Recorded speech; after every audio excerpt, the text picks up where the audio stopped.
what's up? I hope all of you are fine by the blessings and grace of the Almighty Allah. Actually, dear friends, this is our second lecture regarding the British East India Company. Guys, previous video में हमने discuss किया कि actually 1599 में जो English merchants थे वो ये देखते हैं कि पोर्टुगीज इंडिया से बहुत ही प्रॉफिट कमा रहे हैं, वो वहां से बहुत ही अर्न कर रहे थे। ये कौन देखते थे? ये इंग्लिश मर्चेंट्स देखते थे। फिर उनके अंदर भी जो लालच बढ़ गई कि हम भी जाएंगे हिंदुस्तान में ट्रेड करने के लिए, हम भी ऐसे बेनिफिट कमा रहे हैं, हम भी ऐसे प्रॉफिट कमाएंगे जिस तरीके से पोर्टुगीज कमा रहे हैं। कहां से? इंडिया से। तो फिर वो क्या करते हैं, वो 1599 में भी क्वीन एलिजाबेथ को क्या करते थे, पिटीशन डालते थे कि हमें ट्रेडिंग परमिशन दीजिए हिंदुस्तान में ट्रेड करने के लिए। तो फिर क्या हो जाता है 1599 में भी और उससे पहले भी जैसे हमने प्रीवियस वीडियो में पढ़ा, क्वीन एलिजाबेथ उनको परमिशन देती थी, लेकिन वो अनऑफिशियली थे। वो क्या थी? वो अनऑफिशियली परमिशन थी। फिर क्या हो जाता है, फिर वो 31 दिसंबर 1600 में ये इंग्लिश मर्चेंट्स फिर से पिटीशन डालते हैं। जैसे जॉर्ज था एक, ये भी पिटीशन डालता है किसके लिए? ट्रेडिंग परमिशन के लिए, लेकिन ऑफिशियली ये जाते थे ऑफिशियली। फिर क्या हो जाता है, जब ये 31 दिसंबर 1600 में डालते हैं, इजाजत मांगते हैं, ट्रेडिंग परमिशन मांगते हैं, तो क्वीन एलिजाबेथ फर्स्ट क्या करती है, वो इनको परमिशन दे देती है। किस लिए? हिंदुस्तान में ट्रेड करने के लिए। कब देती है? 31 दिसंबर 1600 AD। क्या करते हैं, जब ये 31 दिसंबर 1680 में क्वीन एलिजाबेथ क्या करते हैं, ये इनको ट्रेडिंग परमिशन दे देती है। कहां पे? ऑल कंट्रीज में ट्रेड करने के लिए, तो क्या हो जाता है, क्वीन एलिजाबेथ चार्टर इश्यू कर देते हैं। कब? 31 दिसंबर 1680। ये इस चार्टर में क्या होता है, ये मोनोपोली चार्टर होता है। क्या होता है? Monopoly charter. और इसी चार्टर में इन इंग्लिश मर्चेंट्स को एक्सक्लूसिव ट्रेडिंग राइट्स दिए गए। क्या दिए गए? इंग्लिश मर्चेंट्स को एक्सक्लूसिव ट्रेडिंग राइट्स दिए गए इस चार्टर में, जो क्वीन एलिजाबेथ फर्स्ट ने इश्यू किया। कब? 31 दिसंबर 1600 AD। तो यही पे यानी 31 दिसंबर 1600 AD में इनको क्या, क्वीन एलिजाबेथ फर्स्ट ऑफिशियली इनको क्या देती है, चार्टर देते हैं, इश्यू करती है चार्टर। किसके लिए इश्यू करती है परमिशन? किसके लिए? इंग्लिश मर्चेंट्स के लिए। जब ये चार्टर इशू करती है कब? 31 दिसंबर 1600 AD में। तो इस वक्त यानी ओरिजिनली यहाँ पे ही क्वीन एलिजाबेथ इस कंपनी को, इस इंग्लिश मर्चेंट्स को नाम क्या देती हैं?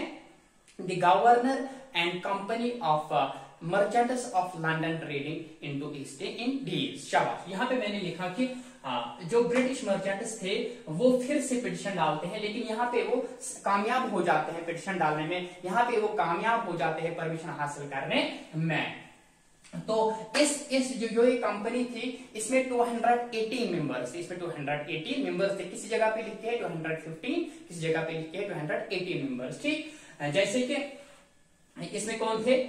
इसमें कुछ खास लोग भी थे, जैसे कि जेम्स लैंकास्टर थे, जॉन हार्टी थे, जॉन स्पेंसर थे, एडवर्ड मैकलबॉर्न थे, विलियम कैवेंडिश थे और बाकी जैसे एल्डरमैन एंड सिटीजन। शाबाश। क्वीन एलिजाबेथ क्या करते? 31 दिसंबर 1680 में क्वीन एलिजाबेथ ने इशू किया चार्टर, लेकिन ये चार्टर 15 इयर्स के लिए था। कितने इयर्स के लिए था?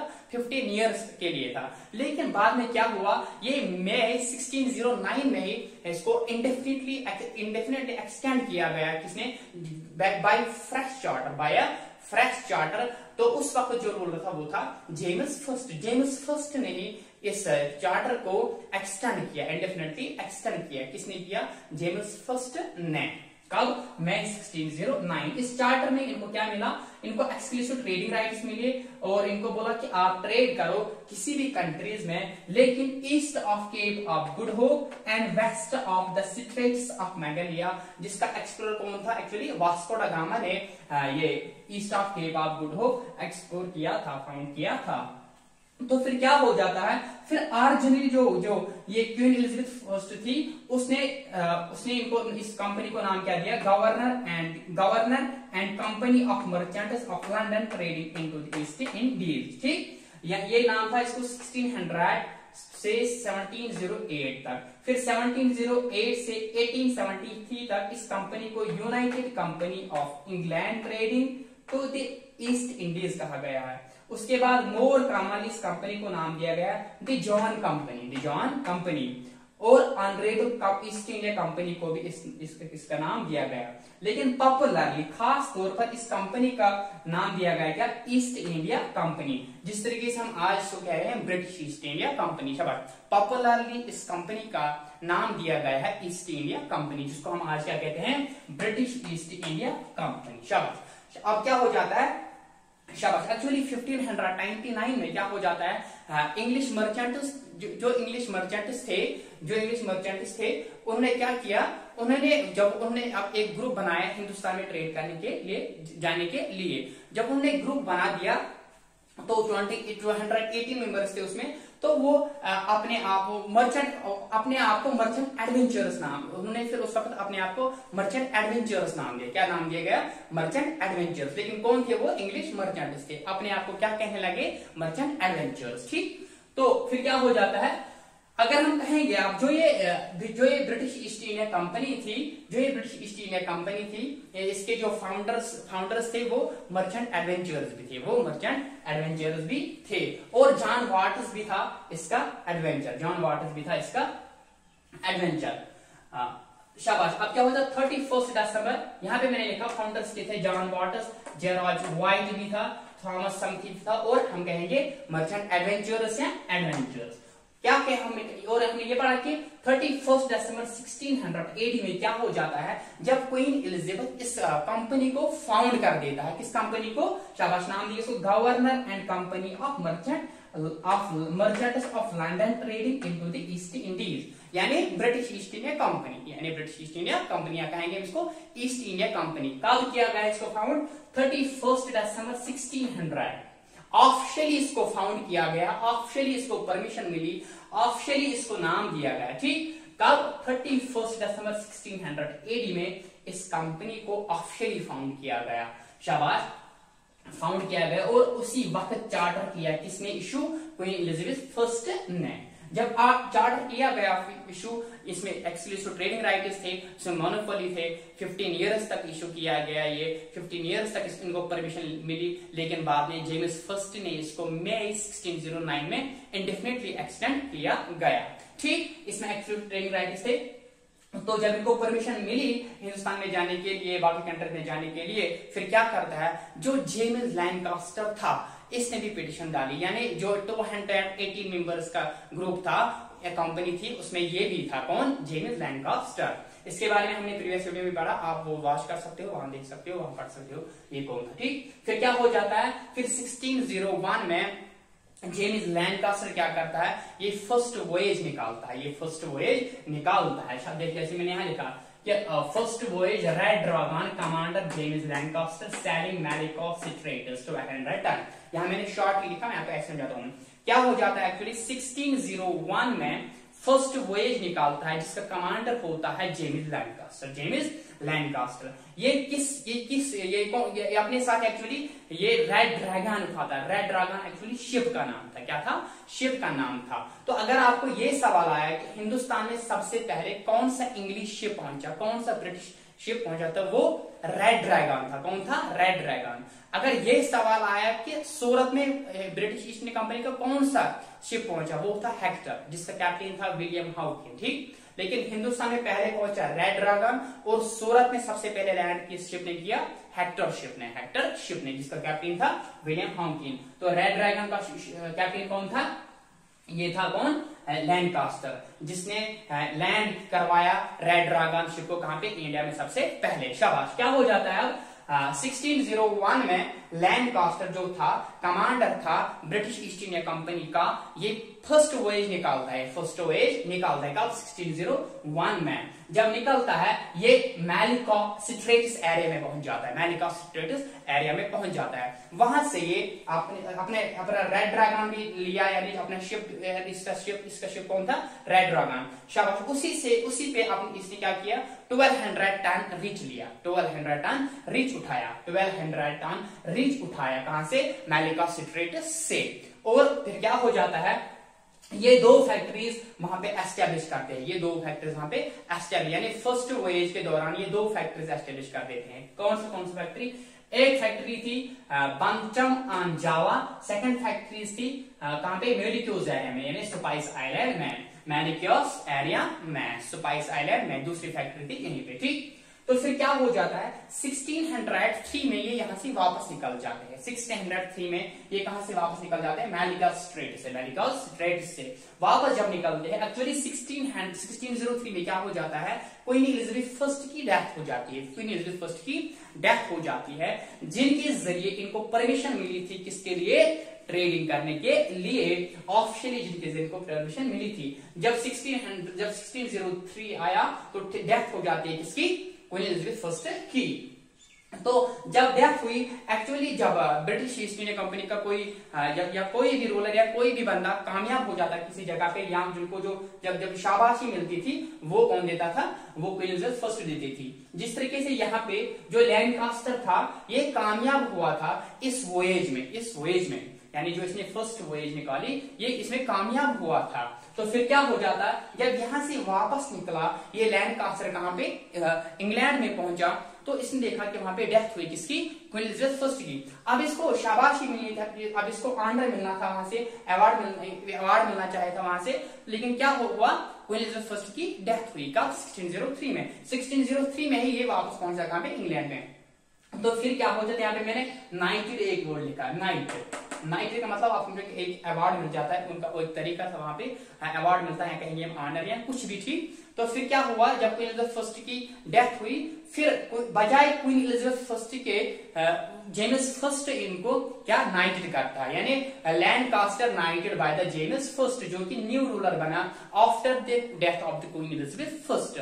शाबाश, Lancaster was knighted by James first जो कि न्यू रूलर था, शाबाश। जैसे मैंने यहां लिखा 1603 में ये रिटर्न हुए, शाबाश, और वहां पे डेथ हुई थी किसकी, एलिजाबेथ फर्स्ट की, and Lancaster knighted by the James first जो न्यू रूलर था। उसके बाद क्या हुआ, फिर मार्च 1604 में जब पहली वोएज पहुंची 1601 में निकली, 1603 में वापस पहुंची, फिर 1604 में सेकंड वोएज निकल जाती है, शाबाश। मार्च 1604 में second voyage of British east India company निकल जाती है इंग्लैंड से। इस कंपनी का जो सेकंड वोएज थी, इस सेकंड वोएज का कमांडर था कौन, हेनरी मिडलटन, और इस सेकंड वोएज का जो कैप्टन था वो था विलियम कीलिंग था सेकंड वोएज का कैप्टन, और इसका कमांडर जो था वो था हेनरी मिडलटन। ये सेकंड वोएज थी, ये भी वापस निकली थी। उसके बाद थर्ड वोएज का टाइम आता है जो कि 1607 से 1610 तक थी, शाबाश, 1607 से 1610 तक थी थर्ड वोएज। इसका जो कैप्टन था, इसका जो कमांडर था वो था विलियम कीलिंग, जो कि कैप्टन था सेकंड वोएज का। थर्ड वोएज का कमांडर था कौन, विलियम कीलिंग। जैसे मैंने यहां लिखा, कमांडर था विलियम कीलिंग, और इसने अपने साथ 2 शिप्स उठाए, शाबाश। विलियम कीलिंग ने अपने साथ 2 शिप्स उठाए। एक शिप था हेक्टर, दूसरा जो शिप था इनका वो था कंसेंट, शाबाश। एक शिप थी कौन, हेक्टर, दूसरी कंसेंट, शाबाश। हेक्टर का कैप्टन जो था वो था विलियम हाउकिन, और जब कंसेंट का कैप्टन था वो था डेविड मिडलटन, शाबाश। थर्ड वोएज निकली, फिर से आपको समझा रहा हूं, थर्ड वोएज निकली 1607 से 1610 तक। इसका जो कमांडर था वो था विलियम कीलिंग, जो कि कैप्टन था सेकंड वोएज का। इसने विलियम कीलिंग ने जो कमांडर था, शाबाश, थर्ड वोएज का, अपने साथ 2 शिप्स उठाए, एक कंसेंट, एक हेक्टर का कैप्टन था विलियम हाउकिन, और कंसेंट का कैप्टन था डेविड मिडलटन, शाबाश। 2 शिप्स उठाए कब, 14 मार्च, शाबाश, 1607 1610 तक की वोएज थी। फिर क्या हो जाता है, उसके बाद फोर्थ वोएज निकल जाती है, कब, 14 मार्च 1608 में फोर्थ वोएज निकल जाती है, और इस फोर्थ वोएज का जो कैप्टन था वो था अलेक्जेंडर शार्पी था फोर्थ वोएज का कैप्टन, और इसने भी अपने साथ 2 शिप्स उठाए, एक एसेशन और एक यूनियन। ये दोनों शिप्स किस कैप्टन के अंडर था? इन दोनों शिप्स का कैप्टन था रिचर्ड रोलस। रिचर्ड रोलस था इन दोनों शिप्स का कैप्टन। इसने सेल किया, इन शिप्स ने सेल किया वूलविच में, लेकिन ये जो वोयेज थी ये लास्ट हुई। ये लास्ट हुई कहां पे? सी में ही। ये 4th वोयेज लास्ट हुई। शाबाश। 14 मार्च 1608 में 4th वोयेज निकली। कैप्टन इस वोयेज का कैप्टन जो था वो था अलेक्जेंडर शार्पी, और 2 शिप्स उठाए, एक शिप का नाम था एसेशन और एक का यूनियन। इनका जो कैप्टन था वो था रिचर्ड रोलस। ये इन शिप्स ने सेल कहां पे किया? वूलविच में। लेकिन ये शिप क्या हुआ? जो ये एक्सपीडिशन थी, जो ये वॉयेज थी, ये लॉस्ट हुई, सी पे ही। शाबाश। ये थी 4th वॉयेज। शाबाश। देखिए ये थी फर्स्ट वॉयेज 1601 में, उसके बाद सेकंड वॉयेज मार्च 1604 में, थर्ड वॉयेज 1607 1610 तक, फोर्थ वॉयेज थी 14 मार्च 1608 में। शाबाश। थर्ड वॉयेज के दौरान कौन कौन आया? विलियम कीलिंग, विलियम हाउकिन और डेविड मिडलटन भी। शाबाश। यहां का रखो। 1607 से 1610 थर्ड वॉयेज थी। इसमें कैप्टन आया कौन? विलियम हाउकिन, डेविड मिडलटन भी, और विलियम कीलिंग था कौन? कमांडर। ठीक। विलियम हाउकिन के अंडर कौन शिप था? Hector ship. ठीक। डेविड मिडलटन के अंडर था कॉन्स्टेंट शिप। ठीक। चलो आगे। 4th वॉयेज लॉस्ट हुई। ठीक। चलो आगे देखिए आप 24 अगस्त 1608 में क्या हो जाता है? एक्चुअली जो ये शिप्स थे ये डाकड हुई सूरत में, गुजरात में। शाबाश। मैं क्या कह रहा हूं कि अगस्त में 1608 में क्या हो जाता है? जो इंग्लिश के शिप्स थे ये डाकड हुए कहां पे? ये डाकड हुए सूरत इन गुजरात में। डाकड मतलब इन्होंने लैंड किया। डाकड मतलब लैंड किया, लैंडेड। यानी जो शिप्स थे इन्होंने लैंड किया कहां पे? गुजरात में। सूरत इन गुजरात में। क्या हो जाता है? 24 अगस्त 1608 में क्या हो जाता है? जो विलियम हाउकिन था वो फर्स्ट वॉयेज निकालता है सूरत की तरफ। समझना। 24 अगस्त 1604 में जो विलियम हाउकिन था वो फर्स्ट वॉयेज निकालता है किसके तरफ? सूरत की तरफ। सूरत में पहुंच जाता है। आप समझो कि सूरत में पहुंचा है वो फर्स्ट वॉयेज निकाल के, फर्स्ट वॉयेज के साथ, यानी फर्स्ट वॉयेज निकालता है कौन? विलियम हाउकिन। कब? 24 अगस्त 1608 में। कहां पहुंचता है? सूरत में। कहां पहुंचता है? सूरत में। अपने साथ ये शिप उठाता है हेक्टर। इसी का कैप्टन था। हेक्टर का शिप कौन था? हेक्टर का कैप्टन कौन था? शाबाश। शिप हेक्टर का कैप्टन था विलियम हाउकिन। ये अपना शिप उठाता है, फर्स्ट वॉयेज निकालता है कहां पे? कहां तक? सूरत तक। कैप्टन था किसका? शाबाश। हेक्टर का। अगर सवाल आया कि हिंदुस्तान में पहले इंग्लिश शिप कौन आई थी? वो था कौन? Red dragon. अगर सूरत के बारे में आया, कौन सा शिप पहुंचा पहले सूरत में? तो वो था कौन? शाबाश। हेक्टर शिप, जिसका कैप्टन था विलियम हाउकिन। जब पहुंचे सूरत में, एक्चुअली इस वक्त क्या था? जो विलियम हाउकिन था वो रिप्रेजेंटेटिव था किसका? ब्रिटिश ईस्ट इंडिया कंपनी का। शाबाश। विलियम हाउकिन था ब्रिटिश ईस्ट इंडिया कंपनी का रिप्रेजेंटेटिव, और कैप्टन था किसका? हेक्टर शिप का। उठाता है फर्स्ट वॉयेज, पहुंचता है सूरत में। कब? शाबाश। 24 अगस्त 1608 में। शाबाश। फिर क्या हो जाता है? जब ये सूरत में पहुंच जाता है तो ये ट्रेडिंग के लिए ये आए थे, तो वहां पे जो रोल था जहांगीर का, मुगल एम्पायर का रूल था, जहांगीर था रूलर। तो इनको ट्रेड करना था, ट्रेडिंग के लिए इनको परमिशन मिली थी। ट्रेडिंग की इनको परमिशन होनी चाहिए। सबसे पहले ट्रेडिंग के लिए इनको क्या होनी चाहिए? परमिशन। इनको मिली परमिशन पहले इंग्लिश में, ब्रिटिश में इनको परमिशन मिली, लेकिन अब पहुंचे इंडिया में सबको, तो इनको यहां में भी परमिशन हासिल होनी चाहिए। ठीक। वहां से परमिशन मिली जाने के लिए। ठीक। अब इनको यहां पे भी परमिशन मिलनी चाहिए, जहांगीर से परमिशन मिलनी चाहिए किसके लिए? ट्रेडिंग करने के लिए। तो क्या हो जाता है फिर? अप्रैल 1609 में 24 अगस्त 1608 में पहुंचे सूरत में। फिर अप्रैल 1609 में विलियम हाउकिन, जो कि कैप्टन था हेक्टर शिप का और रिप्रेजेंटेटिव था ब्रिटिश ईस्ट इंडिया कंपनी का, ये जाता है परमिशन हासिल करने के लिए। कहां पे? जहांगीर के कोर्ट में। कब जाता है?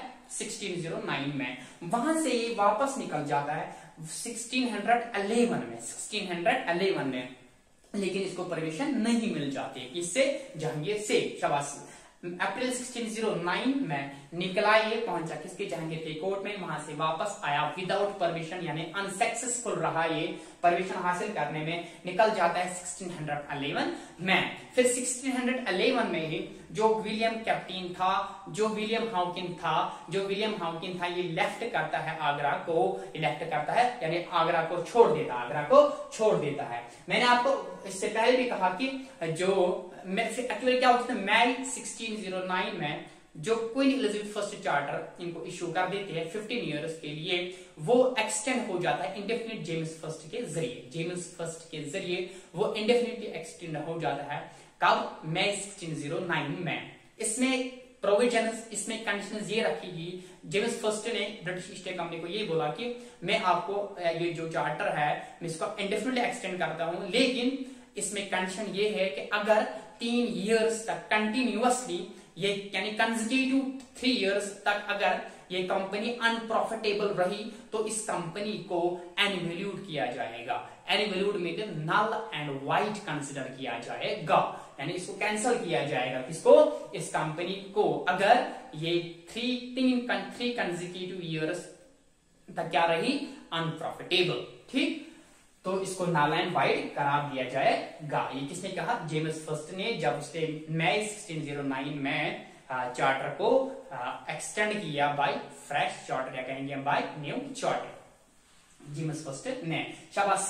अप्रैल 1609 में विलियम हाउकिन जाता है, जो कि रिप्रेजेंटेटिव था ब्रिटिश ईस्ट इंडिया कंपनी का, परमिशन हासिल करने के लिए जाता है जहांगीर के कोर्ट में, वहां से वापस निकल जाता है 1611 में, लेकिन अनसक्सेसफुल रहा परमिशन हासिल करने में। फिर क्या हो जाता है, ये आगरा को छोड़ देता है।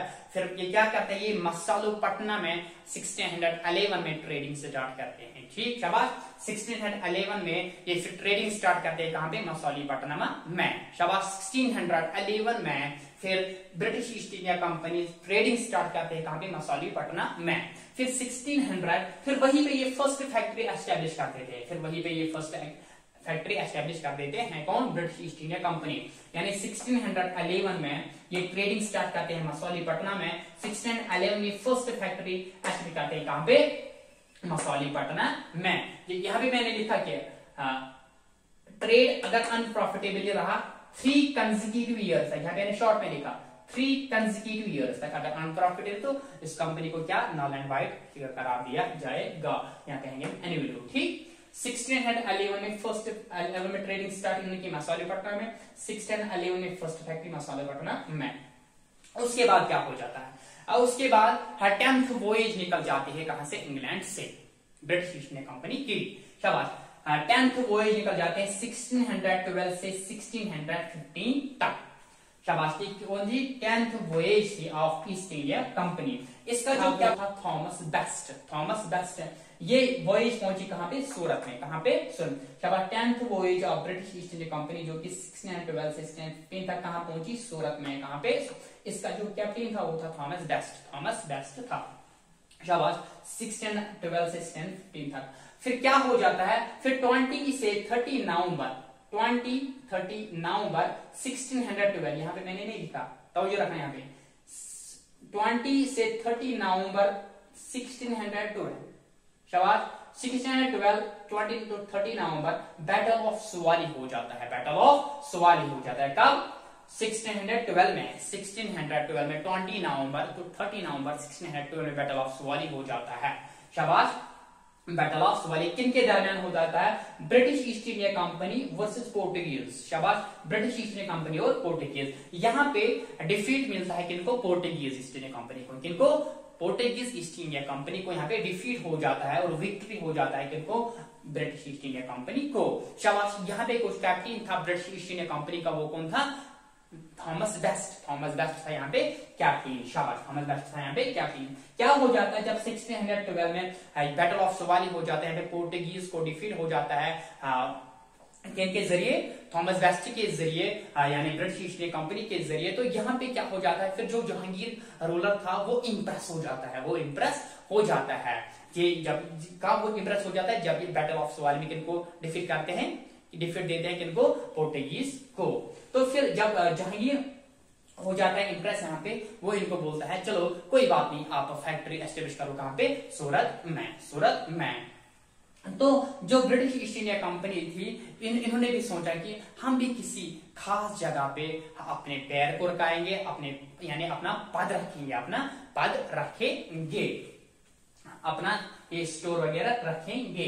तो क्या फुट होल्ड मैन कहाँ पे, इंडिया में। तो इन्होंने क्या किया, हम भी जाएंगे, हम भी किसी जगह पे रहेंगे, इंडिया की खास जगह पे, इंडिया पे खास लैंड पे। कि उन्होंने डिसाइड किया ये ब्रिटिश ईस्ट इंडिया कंपनी ने। लेकिन उन्हें ये यहाँ भी सोचा कि हमें इसके लिए परमिशन होनी चाहिए ऑफिशियली, कहां से, मुगल एम्पायर से भी और ब्रिटिश गवर्नमेंट से भी, यानी ब्रिटेन से भी, यानी हमें ऑफिशियली परमिशन होनी चाहिए इसके लिए, ऑफिशियली सैंक्शन होनी चाहिए इसके लिए। क्या, कहां से, ब्रिटेन से भी और मुगल एम्पायर से भी, मुगल एम्पायर से भी। फिर क्या हो जाता है, फिर अर्ली 1613 में क्या हो जाता है, जैसे मैंने आपको अभी बोला कि जहांगीर जब उसने देखा कि बैटल ऑफ सवाली में इनको क्या हुआ, शाबाश, ये जब पोर्टुगीज को डिफीट हुआ किनके जरिए, थॉमस बेस्ट के जरिए, तो बैटल ऑफ सवाली में इसने सोचा कि ये मतलब बहुत ही खुश हुआ, बहुत ही इंप्रेस हुआ। इसने बोला कि चलो मैं आपको परमिशन देता हूं, कहां पे, सूरत में फैक्ट्री बनाने के लिए। ये किसको मिली है परमिशन बनाने के लिए, जब इसने क्या देखा, जब इसने देखा कि थॉमस बेस्ट ने डिफीट किया इनको, पोर्टुगीज को, और जब इनको परमिशन मिली, ये इसने बोला कि परमिशन मैं आपको देता हूं अंडर द थॉमस एडल्फवर्थ। शाबाश।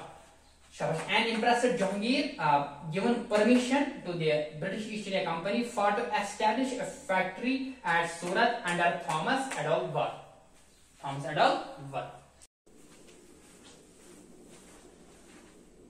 Guys, ये है कुछ खास पॉइंट जो हमें ब्रिटिश ईस्ट इंडिया कंपनी के बारे में पढ़े। इंशाल्लाह इन द नेक्स्ट वीडियो हम इससे आगे पढ़ेंगे। तब तक के लिए खुदा हाफिज, अस्सलाम वालेकुम।